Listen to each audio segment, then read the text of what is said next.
Bienvenue sur Top Invest, la chaîne des tops d'investissement. Ici, on parle essentiellement d'entreprises de qualité. Avons-nous une opportunité d'investissement sur American Tower? C'est la question à laquelle on va essayer de répondre en se basant sur les états financiers de la compagnie. Je rappelle que ceci représente uniquement mon point de vue et non un conseil d'investissement. Comme d'habitude, je me réserve le droit de me tromper. C'est une demande spéciale d'un abonné Top Premium. Je rappelle que le lien vers le service Top Premium est dans la description de la vidéo.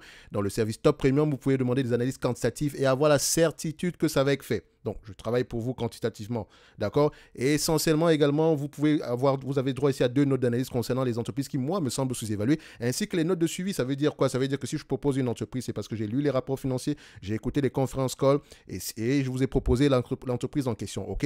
Ce qui veut dire également que tant que le scénario de départ est toujours d'actualité, je continue à faire le suivi des add-ons, c'est-à-dire que je continue à lire les rapports financiers et vous donner à peu près les notes d'analyse par rapport à cette compagnie-là. Ça ne veut pas dire qu'on prend, on achète bêtement, non.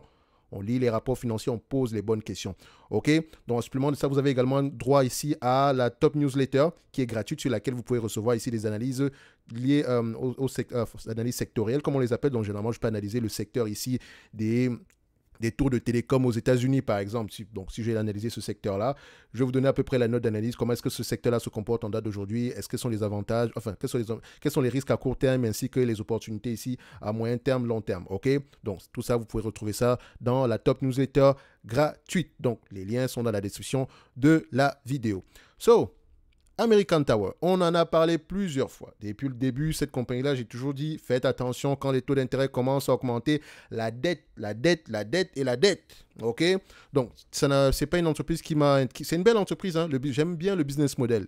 Mais je sais également que la dette compte énormément. Et tôt ou tard, le marché va commencer à poser les questions par rapport à la dette. Et je pense que ce moment-là est arrivé. Donc, vous allez voir que toutes les rates aujourd'hui, ce segment d'activité-là est complètement en berne. On peut le voir ici, par exemple. Alors, ici, on va aller sur Coifin. Alors, US Sector, on prend ici le secteur ici des rates, on va classer ici annuellement, donc on va le prendre ici annuellement, où est-ce que c'est? Voilà, en yearly, du plus petit au plus grand. Real estate ici est le secteur qui souffre le plus aux États-Unis.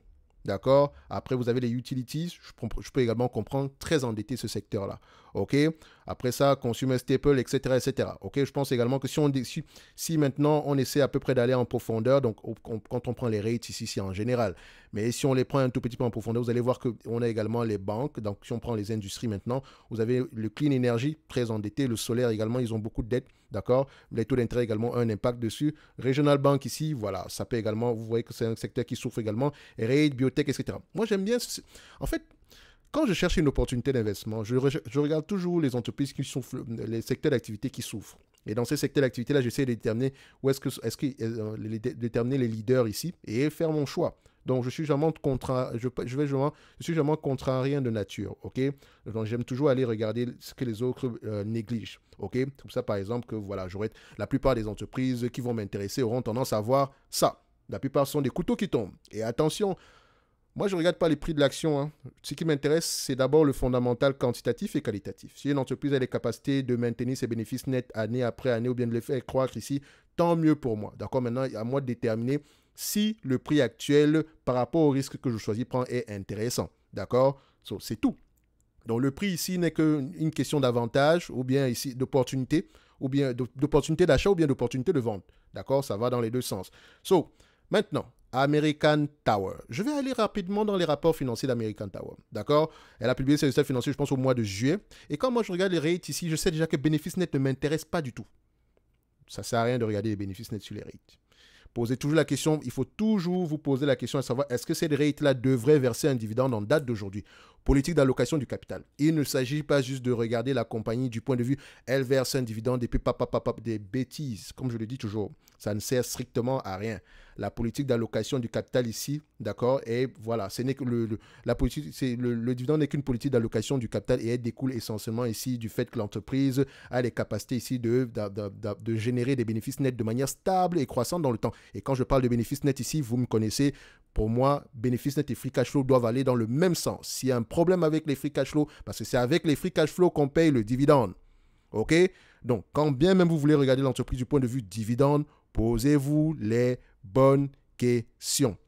OK? comme par exemple, si sur la chaîne secondaire qu'on appelle Top Dividende, donc je vous encourage, si vous allez sur la page principale de la chaîne Top Invest, vous allez voir ici, ici, vous allez voir ceci, donc on fait ça. Donc, sur Top Dividende, j'aurais tendance à parler uniquement d'entreprises qui versent des dividendes depuis au moins 10 ans de manière stable et croissante, d'accord, depuis 10 ans, et qui ont les capacités, enfin pas qui ont les capacités de le faire. Donc, essentiellement ici, dans cette chaîne-ci, on va uniquement parler d'entreprises qui versent des dividendes et on va questionner la politique d'allocation du capital. Donc, on ne va pas se limiter aux croissances dividendes depuis 10 ans, c'est intéressant, machin, tout ça. Non, non, non. Bénéfice net, dividende, ok. Dette, ok. Rachat d'actions, ok. Qu'est-ce qui serait mieux en date d'aujourd'hui? Est-ce qu'il ne serait pas plutôt mieux d'acheter des actions, de racheter des actions, de rembourser la dette? Donc, nous, on questionne tout. Ok? Donc, si on revient donc sur American Tower, moi, je vous dis directement d'entrée de jeu, cette compagnie-ci doit se concentrer sur le remboursement de la dette. Parce que là, présentement, c'est en ce moment-là que ça devient important. Parce que si elle doit se refinancer dans les années à venir, les taux d'intérêt seront de plus en plus élevés. Et parfois, ici, on parle du fameux cap rate ici. Donc, vous allez voir ici que le cap rate, généralement, ne sera généralement pas plus élevé que le niveau de taux d'intérêt moyen. D'accord? Donc, si par exemple, le cap rate ici est de 5%, et pour le cap rate, allez taper sur Internet, qu'est-ce que ça veut dire cap rate? On l'a déjà expliqué ici. OK? Donc, si le cap rate est de 5%, alors qu'on a des taux d'intérêt moyens de 6%, ça ne marche pas. D'accord? Donc, une entreprise ne pourrait pas s'échanger à des multiples plus élevés que le niveau, les intérêts sur la dette. Donc, ça veut dire que si on a un cap rate de 6% et qu'on a une dette nette de 7% et qu'on a un niveau d'endettement ici de 5%, il y a un problème. D'accord? Donc, quand je parle du niveau d'endettement, je parle ici des taux d'intérêt. Ça veut dire que si l'entreprise ici a un niveau de dette ici, disons, avec des taux d'intérêt de 5%, ça veut dire ici qu'il y a de fortes chances qu'elle ne se change pas à plus de 20 fois les bénéfices. Pour faire simple. Si c'est 6%, il y a de fortes chances qu'elle ne se change pas à plus de 17 fois les bénéfices. Donc, plus parce que quand vous allez, vu que c'est une rate ici et que la dette est importante pour les rates, d'accord? Il faut se dire ici que la personne qui vous prête de l'argent ici prend également le temps de regarder à peu près les actifs que vous possédez. Et encore, il faut se poser la question par rapport à la dette qu'on a. Est-ce qu'il y a une dette ici qui est adossée à des bâtiments ou bien c'est une dette ici qui n'est pas qui est non sécurisée? Donc, je pense ici insecure debt, un truc comme ça, c'est comme ça qu'on l'appelle. D'accord? Parce que la dette adossée à des bâtiments ici, voilà, vous allez vous dire que techniquement, rien ne va vous appartenir si l'entreprise fait faillite. Or, si la dette ici a tendance à ne pas être sécurisée, donc pas d'hypothèque, etc., les lenders, dont les prêteurs auront tendance à négocier. Bref, il ne faut pas qu'on en arrive là, d'accord? Ça, c'est autre chose. Maintenant, posons la question maintenant à American Tower. Alors, dans American Tower, je constate quoi? Quand je vais regarder ici les net income rapidement ici par rapport aux résultats, on va voir ça. Revenus ici, on a des revenus plutôt stables par rapport au même trimestre l'année précédente ici. Et par rapport aux bénéfices net, on a $1 ici alors qu'on avait $1,95 précédemment. Quelle est la différence? La différence provient d'ici. D'accord? On a une charge ici de moins $81 alors qu'ici, de moins 81 millions, alors qu'ici on avait je ne dirais pas un bénéfice, mais on avait un résultat positif ici, un gain positif ici de 368 millions. Attention, ça ne fait pas partie du day-to-day de l'entreprise. Il faut savoir d'où est-ce que ça provient, ce other expense ou other income. C'est important parce que ça affecte positivement les résultats de 2022. Or, si on doit les comparer ici, il faut les ajuster en conséquence. Donc, techniquement, si on les ajuste, on va peut-être se rendre compte qu'on a à peu près le même niveau de résultat que précédemment, peut-être même plus élevé que ça. OK? Faites attention. Maintenant, le nombre d'actions également a augmenté, ce que je n'aime pas sur ce genre d'entreprise parce que vous allez voir ici qu'elle se finance en émettant des actions. Parce que vu que regardez, vu qu'ici c'est une compagnie en croissance, elle a tendance ici à émettre de plus en plus d'actions ici pour pouvoir s'auto-financer, ok? Vu qu'elle vous paye un gros dividende, etc. Vous vous rendez même pas compte que vous êtes dilué tout au bout du chemin, d'accord? Donc, tout au long du chemin plutôt. Donc, on constate quoi ici? Le nombre d'actions, est-ce qu'il a augmenté ou diminué? Il augmente de plus en plus les dernières années. Attention, c'est une entreprise qui fait des acquisitions, qui a tendance à croire qu'ici, par acquisition, donc techniquement, vous allez voir ici qu'elle va avoir tendance à vous demander de mettre la main dans la poche, d'accord? C'est bien à court terme, mais bon, à long terme, moi j'aime bien, ça ne me dérange pas si, tant que le bénéfice net continue à croître, d'accord, ou bien tant que les AFFO, donc les free cash flow ajustés, ou bien les cash flow opérationnels ajustés ici continuent à croître, tant mieux pour moi, ok? Ici, la grosse acquisition qu'on a faite, c'était près de 19 milliards ici en 2022. Donc, une grosse acquisition. Vous allez voir que ça aura une influence ici sur la dette. Donc, maintenant, quand on va regarder ce business, quand on regarde à peu près le reste des résultats ici, operating cash flow, on constate quoi ici? On a à peu près 2 milliards 780, ok, dépenses en capital ici 882 millions, ok, donc ça va dans la moitié ici de ce qu'on a, donc la dépréciation généralement ici est une charge non financière, donc on déprécie plus, on économise en termes d'impôts, mais également ici en termes de, ça nous permet d'avoir des free cash flow plus élevés, donc des AFFO plus élevés, donc il faudrait regarder ici si ça concerne uniquement la maintenance, ok, donc on continue, vous constatez quoi ici à ce niveau-ci, je zoome un tout petit peu, peut-être que vous ne voyez pas bien, on zoome, alors on voit ici que elle a pris de la dette, elle a remboursé une certaine partie, d'accord, et voilà, je pense qu'on a remboursé ça et ça, non, elle a levé de la dette ici, d'accord, à ce niveau-ci, elle a levé là, là et là, elle a remboursé ici, et également quand on dit ici proceed from, je vais dire en français, issuance of security in securitization transaction. Il faut aller vérifier qu'est-ce que ça constitue uniquement, d'accord? Parce que là, on lève du capital ici sur plusieurs, voilà. Il y a plusieurs éléments, sur plusieurs, enfin, on a plusieurs canaux ici, d'accord? C'est bien, d'accord? Mais il faudrait regarder quels sont les taux d'intérêt derrière tous ces éléments-là, ok? En supplément de ça, est-ce qu'on a proceed from, est-ce qu'on a levé, est-ce qu'on a augmenté ici le nombre d'actions? Je vois, non, parfait, c'est comme ça, on continue. Au niveau de la dette, on peut dire ici que l'entreprise est endettée, mais il faut toujours aller regarder la dette, l'échelonnement de la dette. Le repaiement de la dette ici va avoir combien est-ce qu'on doit payer en 2024, 2025, 2026, quels sont les taux d'intérêt derrière cette dette-là. Est-ce qu'on a ici une ligne de crédit? Dans le sens où, voilà, est-ce qu'on a la ligne de crédit, généralement, ici, si je dois rembourser une dette ici de 1 milliard l'année prochaine et que j'ai une ligne de crédit de 2 milliards, donc je sais que je pourrais la rembourser ici avec juste la ligne de crédit. Donc, voilà, techniquement, il faudrait également aller voir comment est-ce que quelles sont les modalités sur la ligne de crédit en question. Bref, on regarde ici.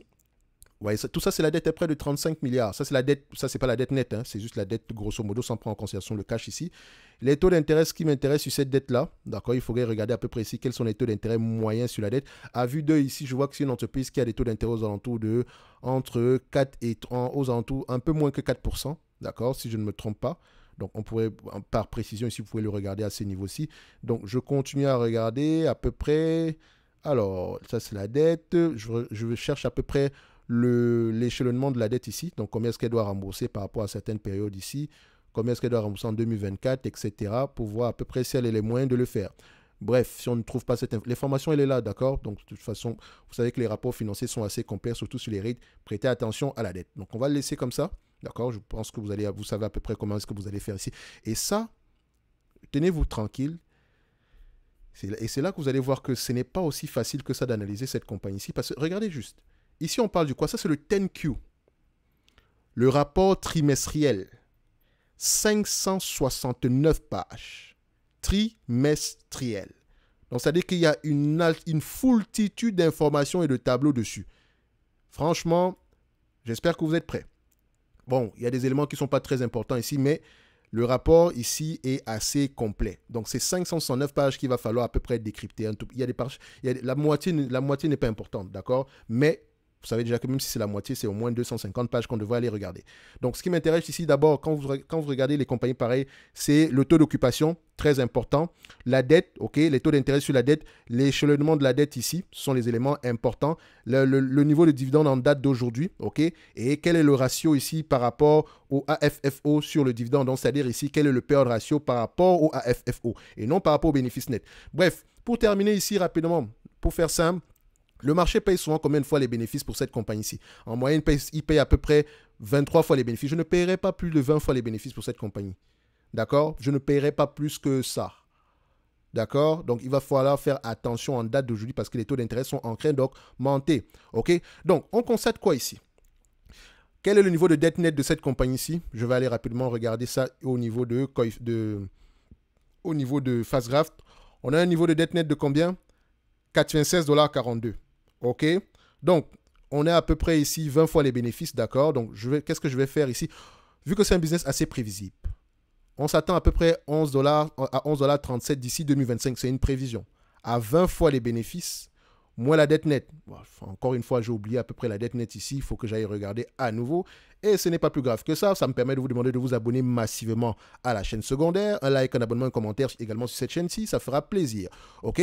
96,42 $. Donc, rappelez-vous, bénéfice net ici de 2025, 20 fois les bénéfices, vu que c'est une entreprise assez prévisible, ok, moins la dette nette, d'accord, la dette nette ici est à 96 dollars, combien? 96 dollars 42, ok, donc moins 96,42, je ne paierai pas plus de 130 dollars pour cette compagnie, en date d'aujourd'hui, ok, pas plus que 130 dollars. À 130 dollars, je suis bien content de l'acheter. Tout simplement parce qu'à 130 dollars ici, je sais que le prix prend en considération la dette, mais également je sais que voilà, il faudrait à peu près peut-être ajuster le multiple ici si les taux d'intérêt continuent à augmenter, dépendamment ici des taux d'intérêt moyens au niveau de la dette ici. Donc techniquement, ça me donne un rendement de 8,67%, le fameux 8% que je recherche généralement. Ok. So maintenant, quand je check cette compagnie ici du point de vue allocation du capital, en date d'aujourd'hui, si je l'achète au prix actuel, elle peut me reverser 5,28% de dividendes. Okay, si elle me reverse la totalité des bénéfices nets ici, des AFFO. Or, on reverse 3,34% en date d'aujourd'hui par rapport aux dividendes. C'est très bien. Quel est le payout ratio général moyen ici? On a à peu près aux alentours de, je dirais, 65% ici. Ok. Je vais prendre le 65%. Qu'est-ce que ça va donner? Ça donne ceci. En 2025, on s'attend à combien? 11,37 $, n'est-ce pas? 0,65 multiplié par 11,37 $. D'accord? Non, qu'est-ce que j'ai fait? 0,25 plutôt, parce que c'est ce qui va nous rester quand on paye 65%. Non, 0,35. Vu qu'on a payé 65% ici en dividende, il nous reste 35%. Donc 0,35 ici de 11,37 $. D'accord? Ça nous donne à peu près combien? 3,97 $. OK? Ça, c'est 65, avec un période de ratio de 65%. D'accord? Imaginez que à partir de 2025, ça ne bouge plus. Les bénéfices nets, les AFFO restent stables. On reste à peu près au même niveau ici, le paiement ratio, etc. Est-ce qu'elle peut rembourser la dette uniquement? Uniquement avec ce restant-là, elle peut rembourser la dette. OK? So, si on le prend ici par rapport à ce qu'on régénère, donc on peut rembourser la dette ici avec les AFFO en moins de 10 ans. Et je rappelle ici qu'elle a l'obligation de reverser 90% de ce qu'elle gagne ici en bénéfices nets. Elle a l'obligation de reverser cela en dividende. Donc, le 90% en réalité, il est bien moins élevé que le dividende actuel. Je parle bien des bénéfices nets, pas des AFFO. Donc, faites attention. So, maintenant, la politique d'allocation du capital, si moi je vais investir sur cette compagnie, il va falloir que le management ici me parle du remboursement de la dette. Qu'est-ce qu'il prévoit faire? Je ne dis pas que l'entreprise est très endettée. D'accord? Faites attention. Le niveau de dette net sur EBITDA ici est peut-être, vu qu'elle a également fait une acquisition dernièrement, il faudrait prendre en considération cette acquisition-là. Donc, pour le moment, ici, on a un niveau de dette net sur EBITDA ici aux alentours de 5,4. OK? Donc, c'est assez correct. Son niveau d'endettement est correct. OK? Son niveau d'endettement est correct, mais le prix en question, pour qu'elle puisse nous intéresser, il faut qu'on vienne nous chercher à combien? Aux alentours de 130 $ l'action. OK? Maintenant, pour ceux qui veulent investir en date d'aujourd'hui, sachez que en date d'aujourd'hui, en achetant cette compagnie-ci au prix actuel, d'accord, vous avez vos rendements sur coût d'acquisition, sur les bénéfices nets de 2025 ici, et aux alentours de 6%. À vous de voir si ça vous intéresse. Je ne dirais pas que c'est mauvais ou quoi que ce soit ici, mais voilà, à vous de voir si ça vous intéresse. Donc pour moi ici, la compagnie en date d'aujourd'hui, je ne peux pas dire qu'elle est surévaluée. OK? Je ne peux pas vous dire ici qu'elle est surévaluée. Par rapport à ce que le marché paye, j'aimerais savoir 20 fois les bénéfices, elle est légèrement sous-évaluée. Mais est-ce que c'est une opportunité d'investissement extraordinaire? Je vous dirais non. Pour moi, non. En tout cas, c'est une belle entreprise, mais au prix actuel, on voudrait qu'elle nous donne un meilleur prix que ça. OK? Un meilleur prix que ça. Évidemment, la croissance ne s'arrête pas à partir de 2025. D'accord? Elle ne s'arrête pas à partir de 2025. Donc, il faudrait regarder la taille du marché, etc. Comparer à Crown Castle, etc. OK? Moi, en tout cas, pour les rates, je prends toujours en considération la dette et je veux toujours un rendement de 8% par rapport à mon prix d'acquisition. Et encore, je vais questionner ici le taux d'occupation ici, ainsi que je vais également regarder ici les différents locataires. Est-ce qu'ils sont solvables? Très important pour moi. D'accord? So, j'aime bien American Tower. Au prix actuel, ça commence à sentir un tout petit peu bon. Mais bon, on va encore attendre un tout petit peu. D'accord? Pour le moment, ce n'est pas encore un prix assez intéressant pour nous. On cherche du 8% en général par rapport au prix d'acquisition en date d'aujourd'hui en se basant sur les bénéfices nets de 2025. OK? Donc, techniquement, on devrait l'atteindre aux alentours à 140, 150 $. Là, voilà. On peut commencer à réfléchir. Mais maintenant, pour ceux qui sont très, très pressés, le prix actuel également n'est pas extraordinairement mauvais. D'accord? Donc, faites attention. Ceci n'est que mon avis et non un conseil d'investissement et comme d'habitude, je me réserve le droit de me tromper et on va se donner rendez-vous sur la prochaine vidéo. N'oubliez pas, en lien dans la description de cette vidéo aussi, vous avez le service Top Premium ainsi que le service Fondamental Dividende où on va parler essentiellement ici d'entreprises qui versent des dividendes et qui ont également les moyens de le faire. Attention, dans ce service-ci, essentiellement, je vais partager les notes d'analyse. Donc, si je lis ici une note d'analyse sur AMT, je vais vous la partager ici vu qu'elle verse des dividendes de manière stable et croissante et je vous donne mon avis par rapport à la compagnie ici. Non seulement du point de vue qualitatif, mais également du point de vue quantitatif. Ok, évidemment, je vais souvent privilégier uniquement les entreprises qui sont intéressantes au prix actuel. Pour le moment, on a déjà proposé une entreprise ici. Elle est correctement évaluée, mais elle a le potentiel de continuer à augmenter ce dividende-là. Attention, elle verse un petit dividende, mais petit dividende deviendra grand. Faites attention, ne regardez pas le dividende actuel. Posez-vous la question, combien est-ce qu'elle pourrait vous reverser aujourd'hui si elle pouvait vous donner la totalité des bénéfices nets. C'est comme ça qu'il faut voir les choses. Et maintenant, questionnez la qualité du business. Ok, donc si je vous propose une entreprise, c'est parce que le business model m'a déjà plu. Ok, donc je vous donne mes arguments ici et je continue à faire le suivi. Donc essentiellement, ici, on aura plusieurs notes d'analyse. Il n'y a pas de limite ici. Donc au moins, je ne peux pas vous dire ici que ouais, les meilleures entreprises sous-évaluées par mois, parce que certains mois, il n'y a rien d'exceptionnel. On pourra juste refaire des notes de suivi sur les entreprises précédentes ici. Mais essentiellement, on aura à peu près un bon grand groupe ici d'une vingtaine d'entreprises à suivre, d'accord? Donc, allez-y voir si ça vous intéresse. Le lien est là. Vous avez une semaine ici de test à peu près. Et vous avez plusieurs formules. Et la même chose également sur le service Top Premium où on partage essentiellement deux notes d'analyse uniquement, d'accord? Ainsi que les notes de suivi sur les entreprises précédentes. Vous avez également toutes ces formules-là. Bref, à bientôt. Merci.